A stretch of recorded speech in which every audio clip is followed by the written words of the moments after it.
Perjalanan dari Jakarta menuju Bomomani dimulai dengan pesawat dari Jakarta menuju Jayapura dan transit menuju Nabire. Puji Tuhan, kita akhirnya kembali naik pesawat lagi. Semoga lancar perjalanan sampai di Bomomani. Di Jayapura, pesawat sempat mengalami delay kurang lebih 1 jam. Namun akhirnya pesawat boleh terbang ke Nabire dan kami boleh sampai mendarat di Nabire dengan selamat.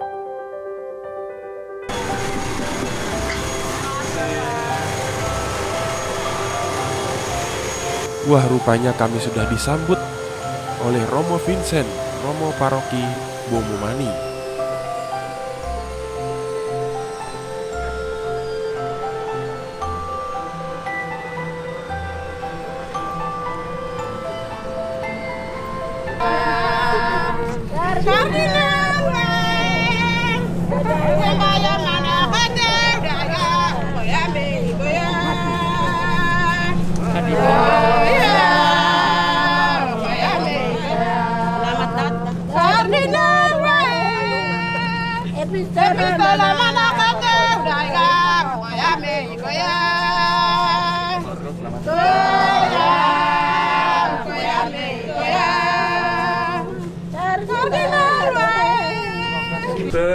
Bapak-bapak dan para romo, saya sangat gembira akhirnya sampai lagi di Nabire untuk kemudian melanjutkan perjalanan ke atas.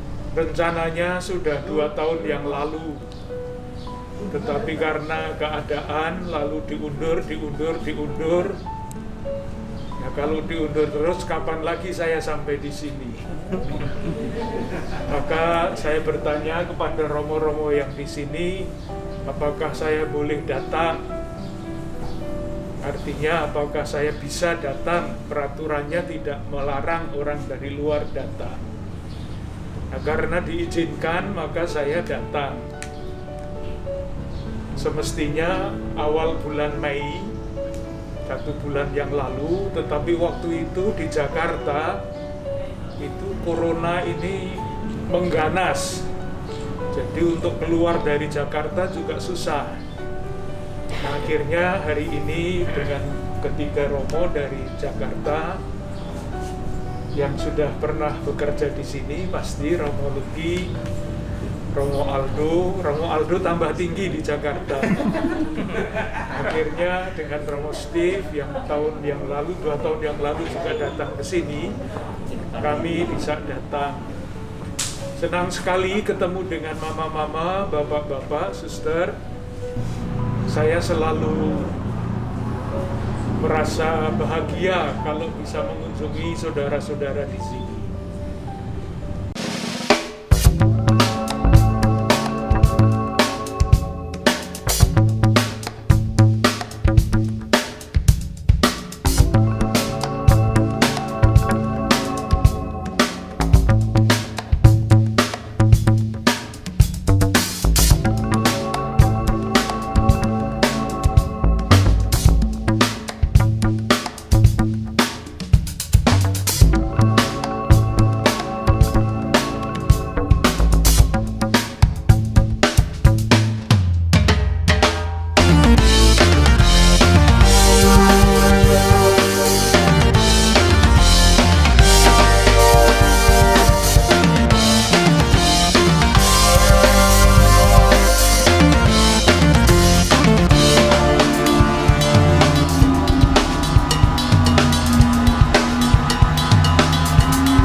Salam anak-anak.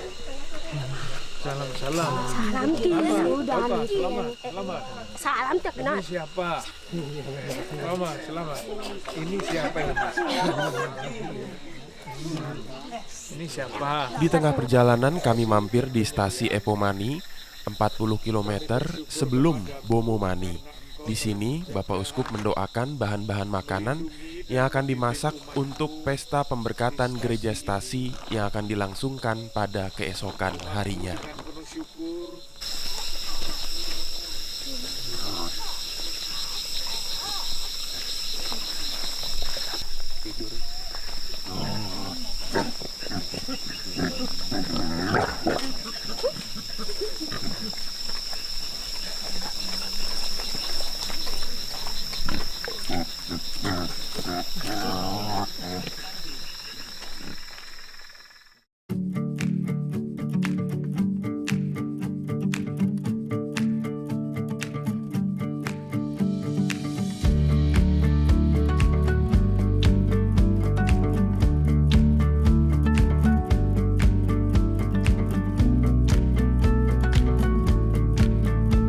Halo teman-teman. Halo juga. Apa kabar semua?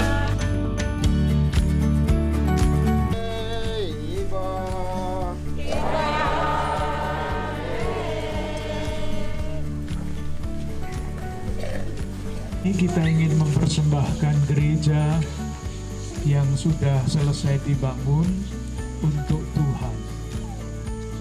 Gereja ini akan kita pakai sebagai tempat ibadah untuk menunjukkan bakti kita kepada Tuhan.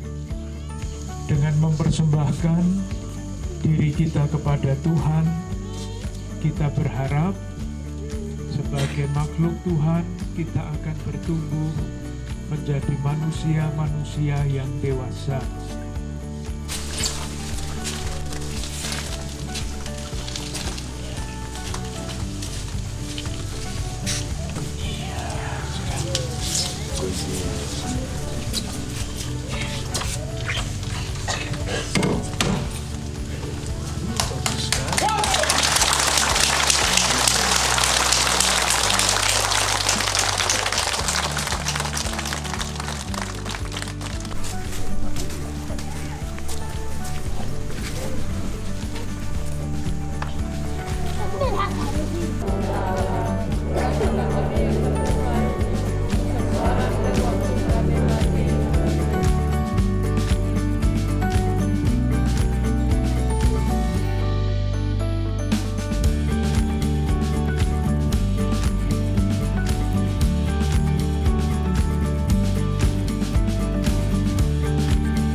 Ya, ini adalah gereja stasi Epomani yang baru diberkati oleh Bapak Kardinal.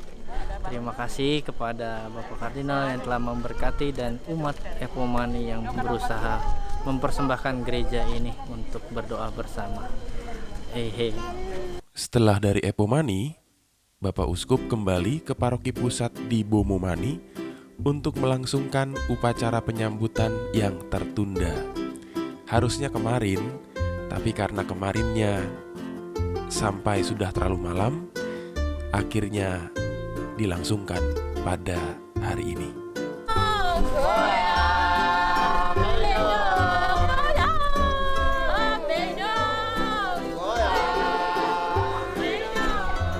Dalam penyampaiannya, Bapak Kardinal mengajak umat paroki untuk melanjutkan dan mewujudkan cita-cita almarhum Bapak Uskup Timika John Saklil, yaitu tungku api kehidupan. Kampung dan dusun harus dirawat, dilindungi, diusahakan supaya menghasilkan, karena kampung dan dusun adalah tungku kehidupan. Maka bidang pendidikan harus selalu diusahakan agar anak-anak di masa depan dapat melaksanakan pesan mendiang Bapak Uskup John Saklil ini. Keluarga juga diharapkan menjadi tempat di mana anak-anak bertumbuh dengan baik yang unggul berbakti kepada keluarga, gereja, dan masyarakat.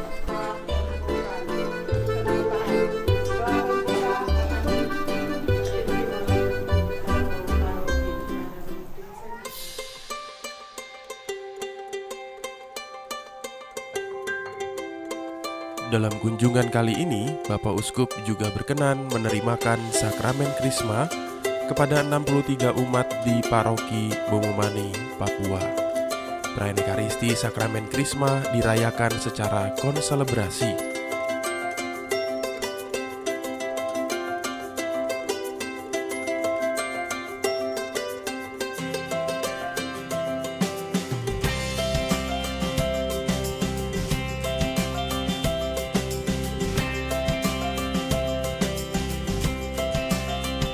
Dalam homilinya, Bapak Kardinal memberikan pesan agar umat hidup sempurna, semakin serupa dengan Kristus yang sempurna.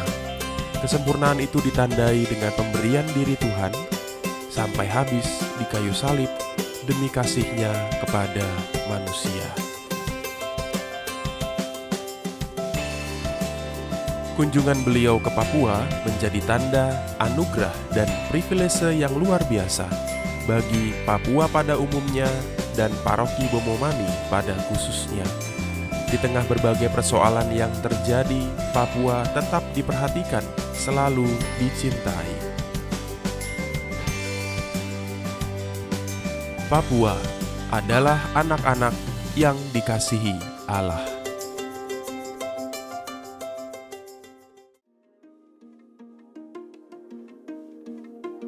Di Paroki Bomomani ada 7 stase. Stase Epomani, stase Pouto,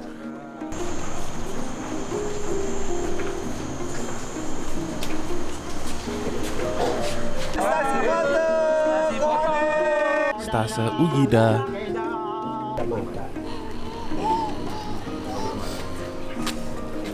Dari yang usia sudah banyak, stase Ekago,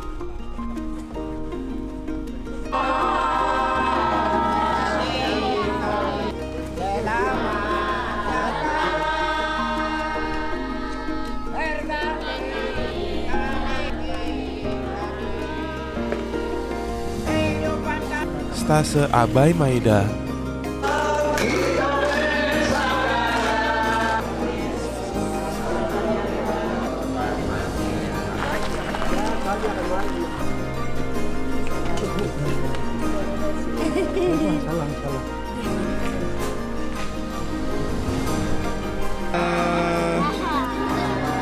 stase Obai Karopa,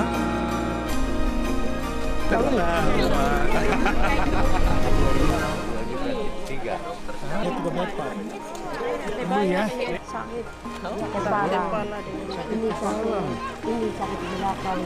Terlalu banyak kerja kan Mama? Ini lebih banyak. Oh iya. Turun tidak ada.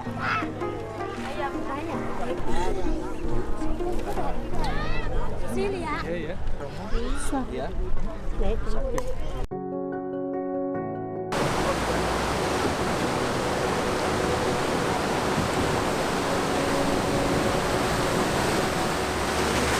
dan stase di atas gunung, stase Amai Kebo.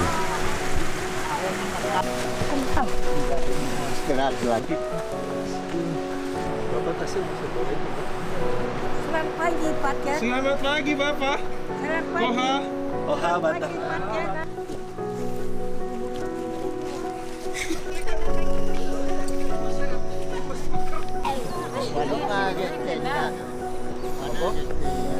Tahu mau lain. Dalam setiap stase dan kering paroki, Bapak Kardinal memberikan pesan-pesannya, mendoakan umat dan memberkati mereka. Umat mempersembahkan bahan makanan, alat-alat bertani, buku-buku sekolah anak, dan intensi doa mereka.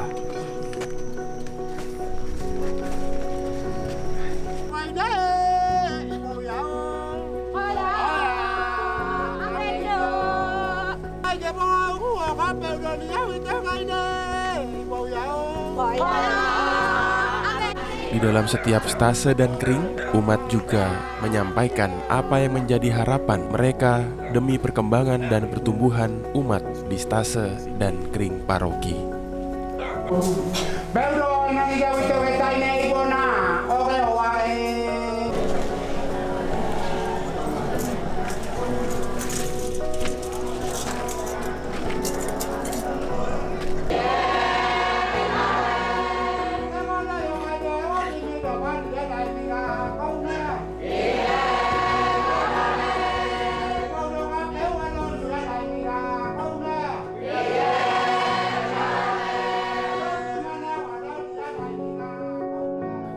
Saat turun,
yang terkasih, saya berdiri di depan gereja Paroki Bongomani, Gereja Bunda Maria Menerima Sukacita, yang dilayani oleh imam-imam Keuskupan Agung Jakarta.